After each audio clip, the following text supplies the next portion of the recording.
Il y a quelques jours, Ryan Cherki se tenait à Wembley, Manchester City menant Arsenal 2-0 en finale de la Carabao Cup. Et au lieu de faire simple, il a contrôlé une passe de Rodri et a commencé à jongler juste devant le banc d'Arsenal. Avec près de 30 minutes encore à jouer, Ben White était furieux. Pep Guardiola secouait la tête sur la ligne de touche. Gary Neville a qualifié cela d'arrogant. À la télévision en direct et sur Internet a complètement perdu la tête.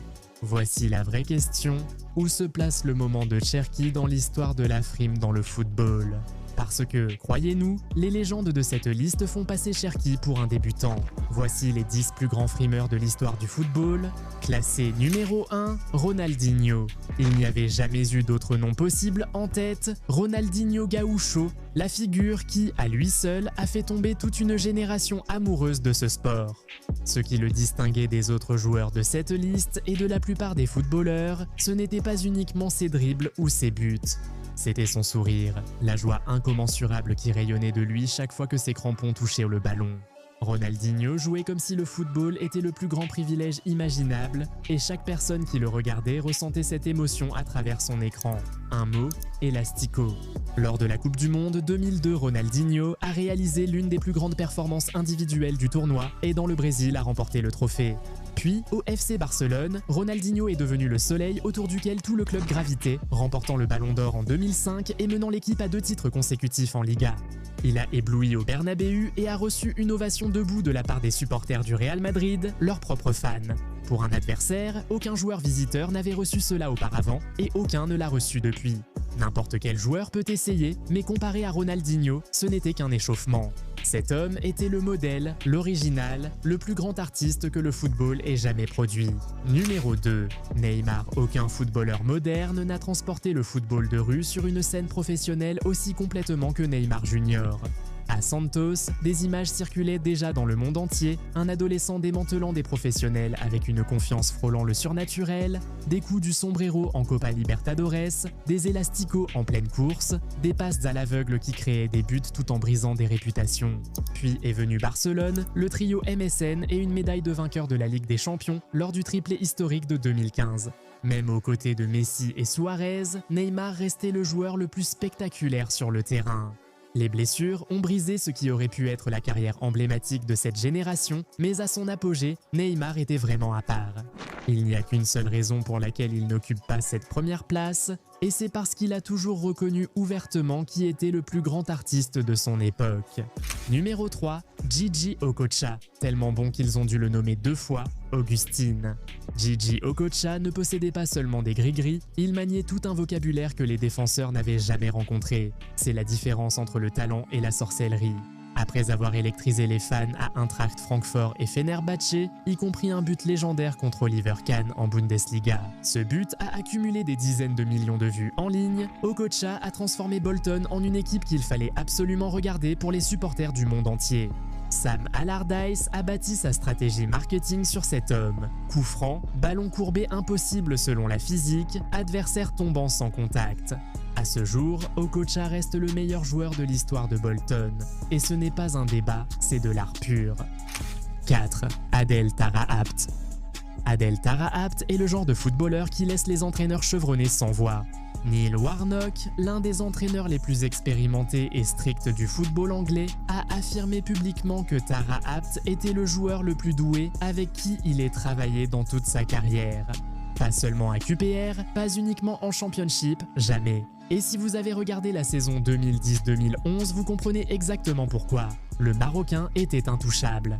Il récupérait le ballon très bas, glissait devant 2, 3, 4 défenseurs avec des feintes et des changements de direction imprévisibles, puis finissait l'action ou glissait des passes dans des espaces qui n'auraient jamais dû exister. QPR a remporté le Championship cette saison-là et Tarabt était le cœur de tout. Il a ensuite connu des passages à l'AC Milan et à Benfica, mais rien n'a égalé ses sommets. Pourtant, lors de cette saison-là, Adel Tarabt a montré des éclairs de talent qui semblaient venir d'un autre monde, bien au-delà de la portée des joueurs ordinaires. Numéro 5. Joe Cole. Maintenant, c'est un nom inattendu pour beaucoup de gens. Pelé a un jour décrit Joe Cole comme le jeune joueur le plus doué qu'il ait rencontré depuis longtemps. pas seulement en Angleterre ou en Europe, mais dans le monde entier. Quand Cole est arrivé à West Ham fin des années 1990, jamais l'enthousiasme pour un adolescent n'avait été aussi fort depuis longtemps. Il portait un ADN brésilien dans un corps londonien, des passements de jambes, des feintes de corps et des combinaisons exécutées à une vitesse qui défiait le regard à Chelsea. Sous José Mourinho, il est devenu l'un des milieux offensifs les plus complets de l'histoire de la Premier League. Il marquait des volées spectaculaires, brillait lors des grands rendez-vous et humiliant toujours les latéraux adverses par ses gestes techniques. À ce niveau, des problèmes de genoux l'ont freiné au moment précis où il semblait se diriger vers quelque chose d'extraordinaire. L'Angleterre n'a jamais vu jusqu'où il pouvait aller, mais entre 2005 et 2008, personne en première division n'était plus enthousiasmant à regarder. Numéro 6. Ricardo Quaresma, voici un homme qui a rendu l'extérieur de son pied plus redoutable que le pied fort de la plupart des joueurs. Ricardo Quaresma a grandi au Sporting aux côtés d'un jeune Cristiano Ronaldo et à l'époque, il était considéré comme le plus grand talent. Son arme de prédilection était la trivola, un centre ou une frappe enroulée avec l'extérieur de son pied droit, défiant tout ce que les gardiens et les défenseurs avaient préparé. Mais dans la direction opposée à tout instinct conventionnel, et il n'existait aucun système pour la neutraliser. Il a ensuite rejoint Barcelone, l'Inter Milan et Besiktas, remportant également une médaille de vainqueur de l'Euro 2016 avec le Portugal. Quaresma aurait pu simplifier son approche et obtenir une reconnaissance plus constante. Au lieu de cela, il est resté fidèle à son identité hors du commun jusqu'au bout, rien que du respect. 7. Hatem Ben Arfa, même énergie, autre pays, histoire tout aussi douloureuse. À son meilleur, Hatem Ben Arfa faisait partie des plus grands talents inexploités du football, et il y en a eu suffisamment. Il jouait à un niveau inaccessible à la plupart des joueurs d'élite. Ce but pour Newcastle contre Bolton en 2012, où il a récupéré le ballon côté gauche et a dépassé 4 défenseurs dans un espace réduit avant de conclure calmement. Reste l'un des buts individuels les plus époustouflants jamais inscrits en Premier League. Son passage à Nice entre 2015 et 2017 était tout aussi impressionnant. Joueur le plus remarquable de la Ligue 1, marquant régulièrement des buts spectaculaires et suscitant à nouveau l'intérêt des grands clubs. Ce qui est déchirant, c'est que sa relation avec les entraîneurs n'a jamais duré. Le PSG l'a recruté puis mis sur le banc presque aussitôt. Une carrière qui méritait des médailles est devenue une collection de moments magnifiques, entrecoupés de longues périodes de frustration, mais ces moments-là étaient absolument incroyables. Numéro 8, René Higuita. Maintenant, cette entrée est différente parce que René Higuita est un gardien de but, un gardien qui mérite sans aucun doute de figurer sur une liste des plus grands frimeurs. El Loco, les fous. Le Colombien a grandi à Medellín, d'abord comme attaquant, avant de prendre place dans les buts, et il n'a jamais perdu cette mentalité d'attaquant. Il driblait les attaquants adverses, participait aux attaques, marquait sur coups francs. Son entraîneur, Francisco Maturana, a déclaré dans une phrase restée célèbre « Avec René, nous avons 11 joueurs de champ ». Mais le moment décisif est arrivé à Wembley en septembre 1995. Un centre anodin de Jamie Redknapp a flotté vers lui, et au lieu de l'attraper, l'action la plus simple imaginable.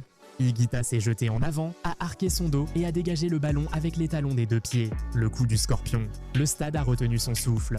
Le commentateur pensait que l'arbitre avait sifflé. Ce moment a été classé parmi les 100 plus grands moments sportifs de Channel 4 en 2002. Un gardien de but qui mérite pleinement cette 9e place sur la liste, Curlone. Peu de joueurs ont laissé un héritage aussi unique que Curlone. En 2005, ce Brésilien de 17 ans faisait des ravages lors du championnat sud-américain des moins de 17 ans et des recruteurs du Real Madrid, de Barcelone et de Manchester United étaient tous présents pour l'observer. Mais ce ne sont pas ces buts qui l'ont rendu célèbre dans le monde entier. C'est un geste en particulier, le dribble du phoque. Curlon faisait monter le ballon sur son front et courait, dépassant les défenseurs, le ballon rebondissant sur sa tête, tel un numéro de cirque.